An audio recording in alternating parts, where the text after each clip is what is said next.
तो आज हम खेत में भुट्टे तोड़ रहे थे। तो हम यहाँ पर 4 लोग थे, मैं, मेरा मम्मी, मेरे बहन और सुम्मी। और खेत में हमने आधे भुट्टे तो तोड़ दिए हैं और आधे अभी तोड़ने बाकी हैं। वैसे ये मकई है वो अभी बहुत ज्यादा सूख भी चुकी है। तो रोज हम इन भुट्टों को सुबह से लेके 12 साढ़े 12 बजे तक तोड़ते हैं। उसके बाद एक दूसरा काम स्टार्ट होता है, वो काम है इन भुट्टों को घर पे ले जाने। फिर मैं यहाँ पर खेत में आ रहा था, फिर मेरी चप्पल जो होती है वो निकल जाती है क्योंकि ये पहले से ही टूटी हुई है। फिलहाल अभी तो इस टूटी हुई चप्पल से काम चल रहा है। इसके बाद इन भुट्टों को हम इन टोपलियों में भर भर के, ये जो बांस की बनी हुई है इसको हम टोपली बोलते हैं, तो इसमें भर भर के, तो मम्मी भर रही थी और हम ले जा रहे थे। तो इनको ले जाने का काम है वो यहाँ पर चलता है 1-2 घंटे तक। तो मम्मी मेरे को ये भर के चढ़ाती है, पर मेरा टुवाल है वो गिर जाता है। मैं ये रुमाल इसलिए लाया था क्योंकि ये टोपली होती है वो मेरे को सर में चुभ रही थी। इसके बाद ये रुमाल होता है वो गिर जाता है, तो मम्मी इसको वापस से मेरे सर के ऊपर रख देती है। वैसे भी अभी दोपहर का टाइम था तो पसीना तो इतना हो रहा था कि पूछो ही मत। उसके बाद मैं घर पे जाता हूँ, नाना धोना करके, खाना वाना खा के फिर बकरियां चराने आ जाता हूँ। तो आपको भी ये गाँव की लाइफ कैसी लगती है बताना दोस्त है। तो मिलते हैं अगली वीडियो में।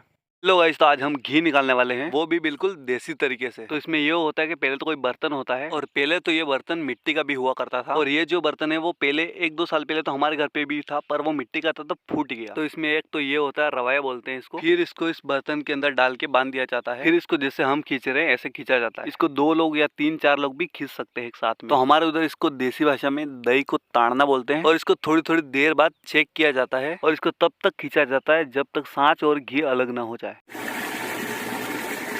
और फिर इसके अंदर मौसम के हिसाब से पानी डाला जाता है, जैसे कि ठंड का मौसम है तो गर्म पानी और गर्मी का मौसम है तो ठंडा पानी। तो हमने तो इसको ताण दिया है, अब सुम्मी यहाँ पे घी निकाल रही है। तो इसके बाद में मैं खेत में जा रहा था सोयाबीन देखने के लिए। तो मैं यहाँ खेतों में जा रहा था, पर यहाँ पे झाड़ियाँ बहुत सारी है। वैसे भी अभी दोपहर को गर्मी भी बहुत ज्यादा होती है, तो सांप भी बहुत सारे घूमते रहते हैं यहाँ पर। तो आप मेरे पीछे देख सकते हो यहाँ पे सोयाबीन की फसल। वैसे सोयाबीन यहाँ पर बहुत अच्छा लगा है, पर बहुत ज्यादा बारिश हुई थी, इसकी वजह से थोड़ा सा बिगड़ गया है।